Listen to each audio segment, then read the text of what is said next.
How can a single envelope turn an ordinary life upside down? The morning my husband handed me divorce papers, without a word, I realized everything I thought I controlled was slipping away. What if the one you humiliated most is the first to expose your secrets? Before we dive deeper into this story, I have one small request. Please subscribe, drop a like, comment, and hit that hype button to boost this channel so more people can discover these incredible stories. The kitchen clock read 8:47 p.m. when I finally walked through the front door of our suburban home. Evan was loading the dishwasher, his movements precise and methodical as always. Our 8-year-old daughter Ava sat at the breakfast bar, picking at leftover mac and cheese. "Mommy!" Ava's face lit up, but her smile faltered when she saw my expression. "Why are you always late now? Daddy and I ate dinner without you again." I set my purse down and forced a bright smile. "Sorry, sweetheart. Work has been absolutely crazy lately. You know how important my job is, right?" Evan didn't look up from the dishes. "Third time this week, Leo." I can't help it if Derek needs me to stay late for important projects. I opened the refrigerator, pretending to look for something to eat. Some of us have demanding careers. "Derek," Evan's voice was flat, "your boss seems to need you quite a lot these evenings." My heart skipped, but I kept my tone casual. "He's grooming me for a promotion. I thought you'd be supportive of my career advancement." "I am supportive. I'm just wondering why these late meetings always seem to happen on the same days you come home smelling like expensive cologne." I whirled around, letting genuine indignation mask my panic. "Are you seriously accusing me of something? That's incredibly insulting, Evan. Maybe if you paid more attention to your own appearance and ambition, you'd understand what it takes to succeed in the corporate world." Ava's eyes darted between us, her small face creased with worry. "Are you fighting?" "No, baby," I said quickly, shooting Evan a warning look. "Daddy's just being silly." Evan dried his hands on a dish towel, his jaw tight. "I'm not being silly, Leo. I'm being observant. There's a difference." "Observant? Or paranoid and controlling?" I moved closer to him, lowering my voice. "I work hard to contribute to this family. The least you could do is trust me instead of interrogating me like some jealous teenager." "Trust." He said the word like it tasted bitter. "Right." My phone buzzed on the counter. Without thinking, I glanced at the preview notification. "Same time tomorrow? Can't wait to see you again. D." Evan's eyes followed mine to the screen. For a moment, the kitchen fell silent except for the hum of the refrigerator. "Work message?" His voice was dangerously quiet. I snatched the phone, my fingers trembling slightly as I turned it face down. "Yes, actually. Derek's just confirming our lunch meeting tomorrow. We're discussing the Henderson account. At 9 p.m. on a Tuesday. He works late too. Some people are dedicated to their careers." Evan stared at me for a long moment, then turned back to the dishes. "Right, of course." The silence stretched between us like a taut wire. Ava finished her mac and cheese and slipped off the stool. "I'm going to watch TV," she announced, clearly uncomfortable with the tension. After she left, I tried to salvage the situation. "Evan, I know you're feeling insecure, but—" "Insecure?" He laughed, but there was no humor in it. "That's what you're calling this? What would you call it? You're questioning my every move, checking my phone messages, timing my arrivals. That's not normal husband behavior. Neither is lying about where you spend your evenings." The accusation hung in the air between us. I felt my carefully constructed world tilting, but I couldn't let him see my fear. "I'm not lying about anything, but clearly, you've already made up your mind about me." I grabbed my purse and headed toward the stairs. "I'm going to take a shower. Maybe by the time I'm done, you'll remember that I'm your wife, not your enemy." As I climbed the stairs, I heard him call out softly, "That's what I'm trying to figure out, Leo. Which one you really are." The downtown bistro hummed with the usual lunch crowd when I arrived at noon the next day. Derek was already seated at our usual table in the back corner, away from the main traffic flow. He looked up from his phone as I approached, his smile making my stomach flutter the way it had for months now. You look stressed, he said, standing to pull out my chair. Always the gentleman, at least in public. Evan's getting suspicious. I slid into my seat, glancing around nervously. He saw your text last night. Derek's expression tightened. What did you tell him? That it was about the Henderson account, but he's not buying it anymore. I picked up the menu, though I already knew what I wanted. He's watching me like a hawk. Maybe we should cool things down for a while.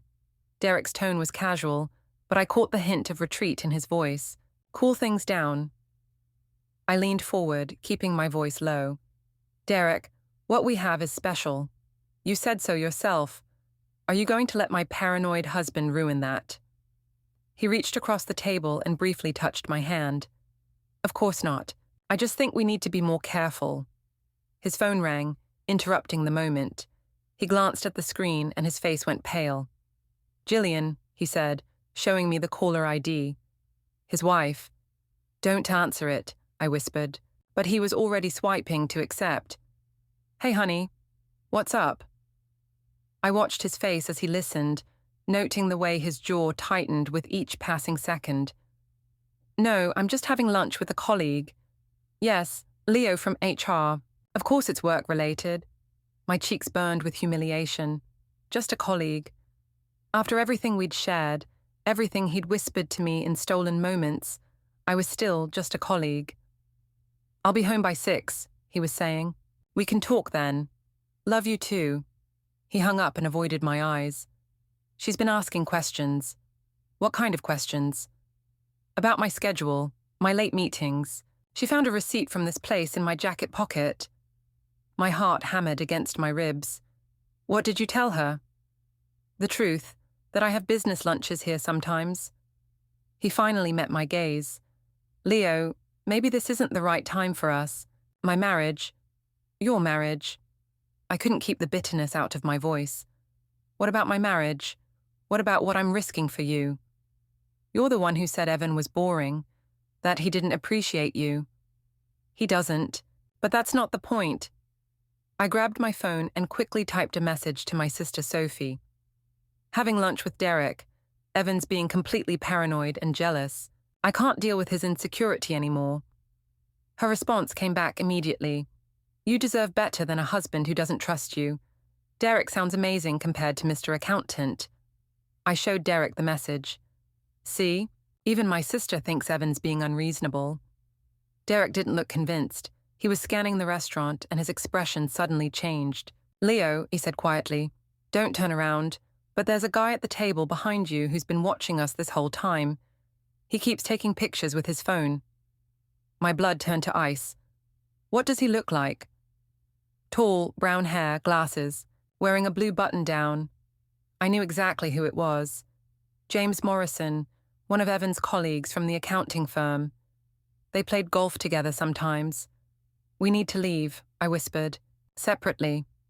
Derek was already signaling for the check. This is getting too complicated, Leo. It's only complicated if we let it be. But even as I said the words, I felt the walls closing in around us. As Derek paid the bill, I texted Sophie again. Evan's having me followed now. This is getting ridiculous. Her response was immediate. What a psycho. You should leave him. But as I watched Derek hurry toward the exit without looking back, I wondered if leaving Evan would solve anything, or if I was about to lose everything I'd been trying so hard to keep. Sunday dinner at Martha's house had always been a family tradition, but lately, these gatherings felt more like a minefield. Evan's mother had been increasingly cool toward me over the past few weeks, and I suspected she was feeding his paranoia about my work schedule.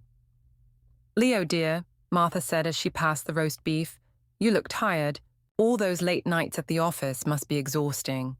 Her tone was perfectly polite, but I caught the underlying skepticism. It's been a busy quarter, but I love what I do. Derek says I have real potential for advancement. Across the table, Evan's father Richard raised an eyebrow. Derek? That's your boss, right? Seems like you mention him quite a lot. He's a mentor, I said, helping myself to potatoes. Some people are lucky enough to have supervisors who actually invest in their development.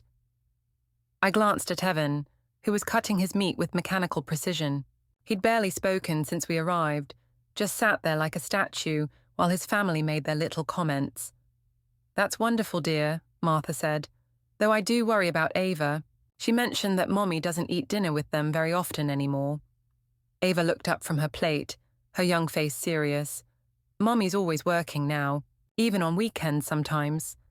"Not on weekends," I protested, but even as I said it, I remembered the Saturday morning I'd claimed to be going to the office when I was really meeting Derek at his apartment while Gillian was visiting her mother. "Well, work-life balance is important," Richard said. "Family should come first." I felt my temper rising. These people had no idea what it was like to have real ambition, real drive. Evan certainly didn't. "You know what's funny?" I said, setting down my fork. "Everyone's so concerned about my work schedule, but nobody seems to care that I'm finally doing something meaningful with my life. Derek sees potential in me that my own family doesn't even recognize." Martha's lips pursed.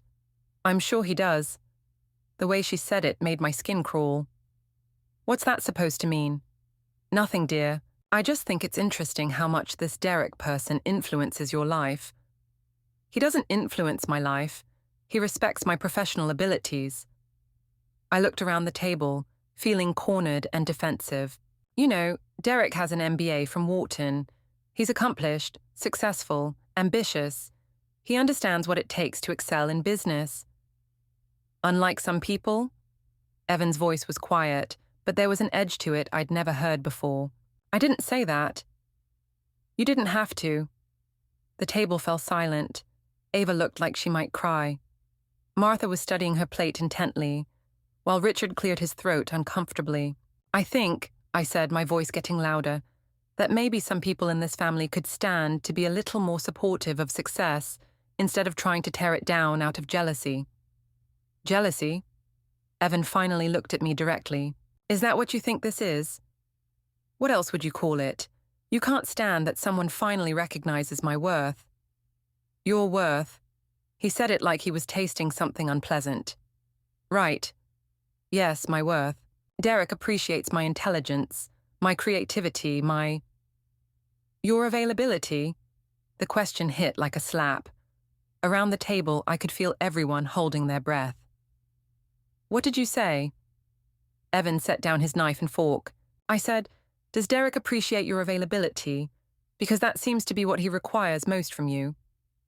"How dare you? How dare I what?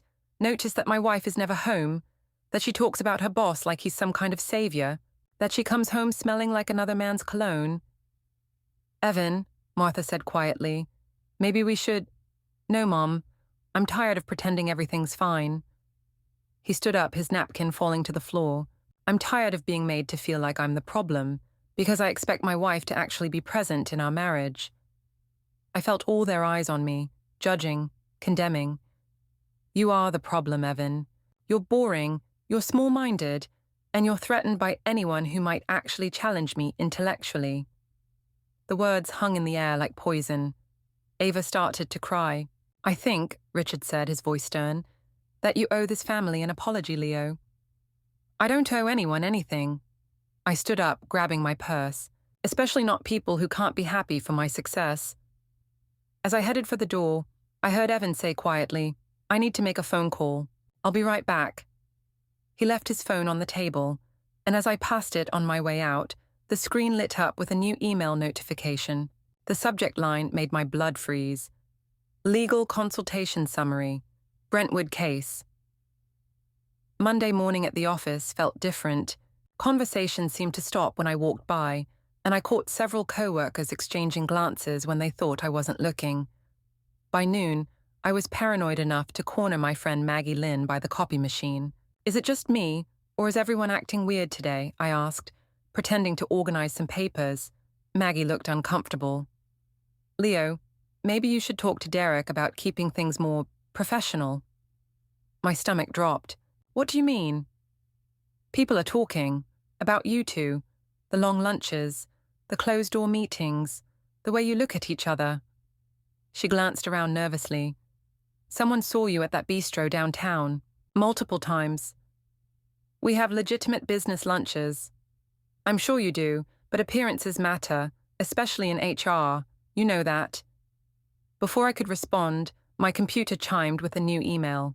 The sender was Human Resources, director level, and the subject line read, Meeting request, urgent. My hand shook as I opened it. Ms. Brentwood and Mr. Cartwright, please report to Conference Room B at 2:00 p.m. today to discuss concerns that have been brought to our attention regarding professional conduct and workplace relationships. This meeting is mandatory and confidential. Regards, Patricia Williams, Director of Human Resources. I felt like I was going to be sick. This couldn't be happening. Not now. Not when everything was already falling apart at home. I found Derek in his office, staring at his computer screen with the same shell-shocked expression I probably had. Did you get the email? I whispered, closing his door behind me. He nodded grimly. Someone reported us. Who? Does it matter? The damage is done. He rubbed his face with both hands. Gillian's already suspicious, and now this. Leo, I think we need to end this before it gets any worse. End what? There's nothing to end. We're colleagues who have business lunches. Don't. His voice was sharp. Don't lie to me too. We both know what this is, and we both know it was a mistake. The words hit me like a physical blow. A mistake? Is that what you're calling the last 6 months? What would you call it? I'm married. You're married. And now our careers are on the line because we couldn't keep our hands off each other. You didn't seem to think it was a mistake when you were telling me how unhappy you were with Gillian. When you were saying I was the most interesting woman you'd ever met. That was before reality set in. He stood up, straightening his tie. I'm going to tell Patricia that our relationship has been strictly professional. I suggest you do the same. And if I don't, his expression hardened, then you'll be looking for a new job, and I'll make sure your husband knows exactly why. After he left for the meeting, I sat in his office chair, trying to process what had just happened. My phone buzzed with a text from Evan. We need to talk, tonight. Don't even think about working late. I typed back, my husband is just trying to sabotage us because he's bitter about my success. But as soon as I sent it, I realized I'd accidentally sent it to Evan instead of Derek. My phone immediately started ringing. Sabotage you? Evan's voice was deadly quiet. Leo, what the hell is going on? I hung up, my heart pounding. This was spiraling out of control faster than I could manage it. Maggie appeared in the doorway, her face full of concern. Leo, you need to be careful. Whatever's going on with you and Derek, people are starting to notice. And not just here at work. What do you mean? I mean someone called the main office asking questions about your schedule, your travel, your expense reports. Someone who knew an awful lot about your daily routine. The room started to spin. Who? I don't know, but Leo. She stepped closer, lowering her voice. Maybe it's time to think about what's really important to you, before you lose everything. As she walked away, my phone buzzed again.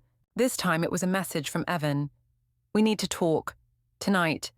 No excuses, no delays, no lies. It's time for the truth. I sat in my car in the driveway for 20 minutes, trying to prepare for what was waiting inside. The house looked the same as always, neat, suburban, ordinary, but I knew that everything was about to change. Evan was sitting at the kitchen table when I walked in, a manila folder in front of him. He looked up when I entered, and I was struck by how different he seemed. Gone was the quiet, predictable man I'd married. In his place sat someone I didn't recognize, someone calm, focused, and completely in control. Where's Ava? I asked, setting my purse on the counter. At my mother's. She's spending the night. The words sent a chill through me. He'd planned this, whatever this was. Evan, about that text earlier. Sit down, Leo. His tone brooked no argument. I pulled out a chair across from him, my eyes fixed on that folder. I know, he said simply. Know what? Everything. He opened the folder and spread its contents across the table. I know about Derek. I know about the lunches, the late nights, the lies.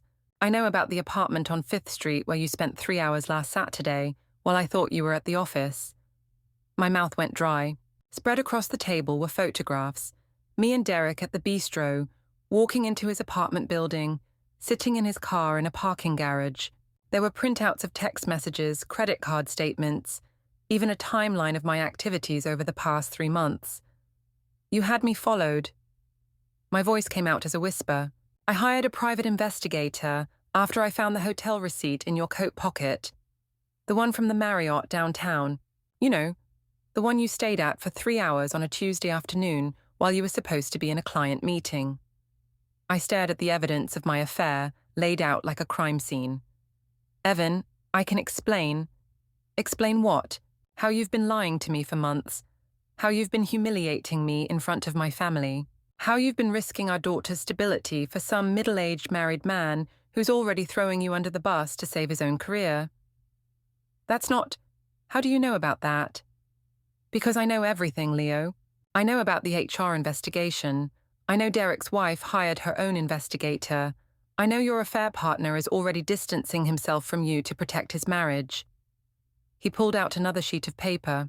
I also know about the company policy regarding workplace relationships and how violating it is grounds for immediate termination. My world was collapsing around me, but I couldn't let him see how scared I was. You pushed me to this, Evan.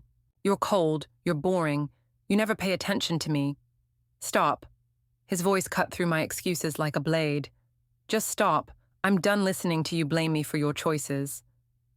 My choices? What about your choices? What about choosing to spy on your own wife instead of trying to fix our marriage? Fix our marriage? He laughed, but there was no humor in it. Leo, you checked out of our marriage months ago. You've been lying to me, manipulating me, making me feel crazy for noticing that my wife was having an affair.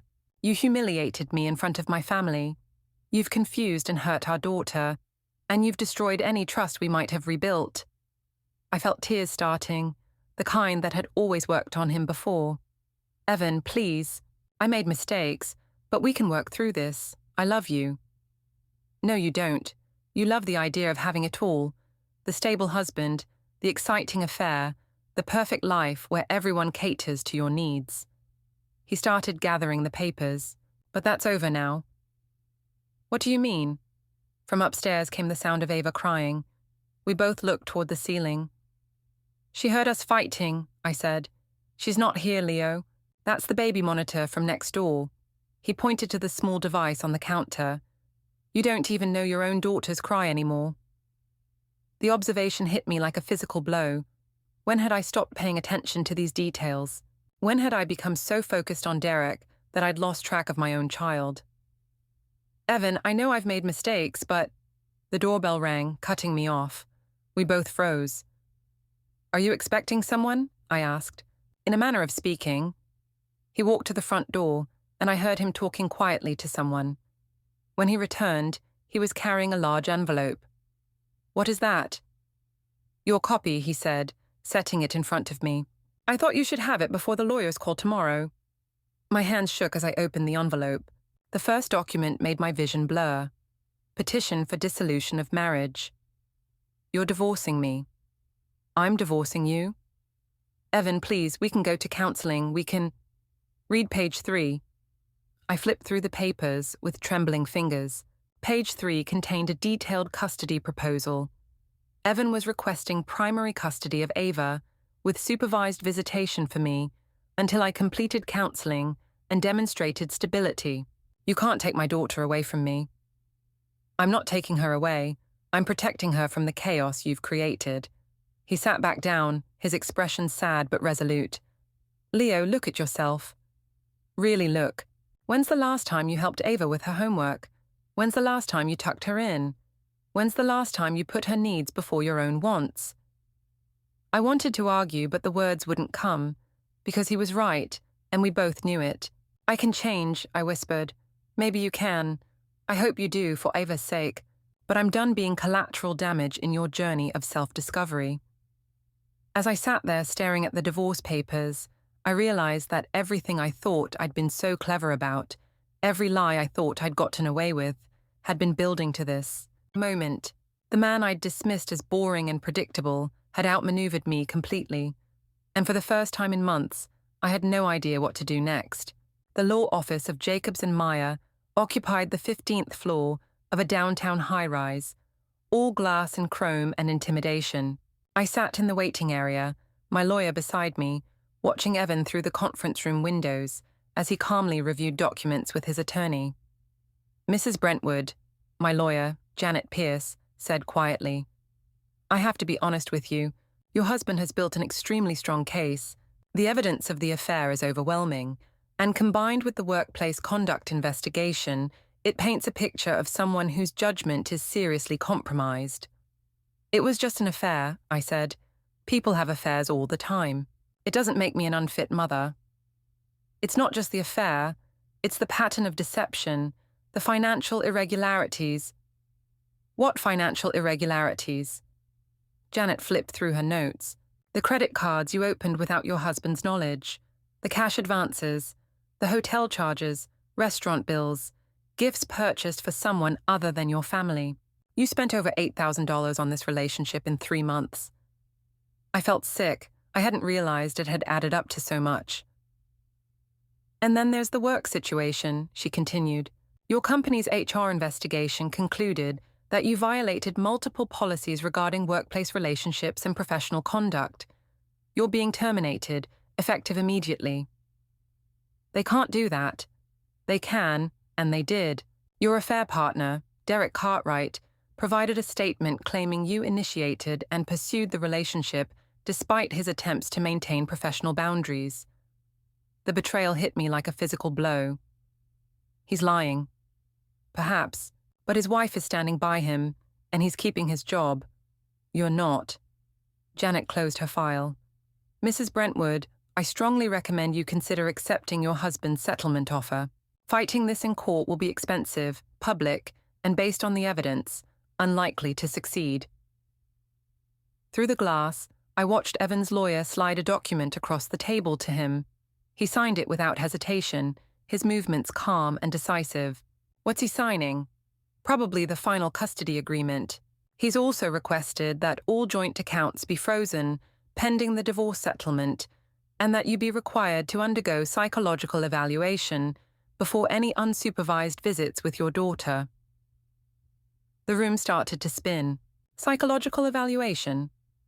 It's standard in cases where there are concerns about a parent's judgment and stability. I thought about Ava, probably at Martha's house right now, wondering why Mommy and Daddy were fighting. I thought about Derek, who'd thrown me away the moment things got complicated. I thought about my job, my reputation, my future. "How did this happen?" I whispered. "You made choices," Janet said bluntly, "and your husband documented every single one of them." The conference room door opened, and Evan's lawyer, a sharp-faced woman in her 50s, approached us. "Mrs. Brentwood, I'm Sarah Chen, representing your husband. We'd like to present our final offer." She handed Janet a thick document. As my lawyer reviewed it, her eyebrows rose higher and higher. "What is it?" I asked. "He's being generous," Janet said carefully. "He's offering you the house, half the retirement accounts, and a structured settlement that will give you time to find new employment. In exchange, he gets primary custody, you accept supervised visitation for 6 months, and you agree not to contest any of his claims." "And if I don't accept?" Sarah Chen's smile was razor-thin. "Then we go to court, where all of this becomes public record. Your affair, your workplace conduct, your financial deceptions, your neglect of your parental duties. Your daughter will have to testify about how Mommy was never home anymore. Your former colleagues will testify about your unprofessional behavior. Derek Cartwright will testify about how you pursued him despite his attempts to maintain boundaries." "But that's not how it happened." "It doesn't matter how it happened. It matters how it looks and how it can be proven." She leaned forward slightly. "Mrs. Brentwood, your husband has been planning this for months. Every conversation was recorded. Every financial transaction was documented. Every lie you told was catalogued and verified. He has built an airtight case while you were distracted." I looked through the glass at Evan again. He was putting papers into his briefcase, his movements efficient and purposeful. This man who I'd thought was boring, predictable, weak. He'd orchestrated my complete downfall while I was congratulating myself on how clever I was being. He recorded our conversations in your home, which he has every legal right to do. Would you like to hear some of them? She pulled out a small digital recorder and pressed play. My own voice filled the room. Derek understands me in ways Evan never could. Evan's just small, limited. Derek has vision, ambition. He makes me feel alive. Then Evan's voice, quiet and sad. What about our daughter? What about our family? And my response, casual and dismissive. Ava will be fine. She's resilient. And honestly, maybe it's better if she sees me as someone who goes after what she wants, instead of settling for mediocrity. Hearing my own words played back to me was devastating. I sounded selfish, cruel, completely disconnected from reality. Make it stop, I whispered. Sarah Chen clicked off the recorder. There are hours more, Mrs. Brentwood. Conversations where you mock your husband to your sister, where you plan your deceptions, where you prioritize your affair over your child's needs. A jury would not be sympathetic. I looked at Janet, who was shaking her head slightly. Take the deal, she mouthed. I need to think about it. You have until 5 p.m. today, Sarah Chen said. After that, the offer is withdrawn, and we proceed to litigation. As they walked away, I slumped in my chair, finally understanding the full scope of what Evan had done. While I was playing games, he was building a case. While I was lying and manipulating, he was gathering evidence. While I was congratulating myself on my cleverness, he was systematically dismantling my life with the same methodical precision he brought to everything else. I had underestimated him completely, and now I was going to pay the price. At 4:47 p.m., I signed the papers.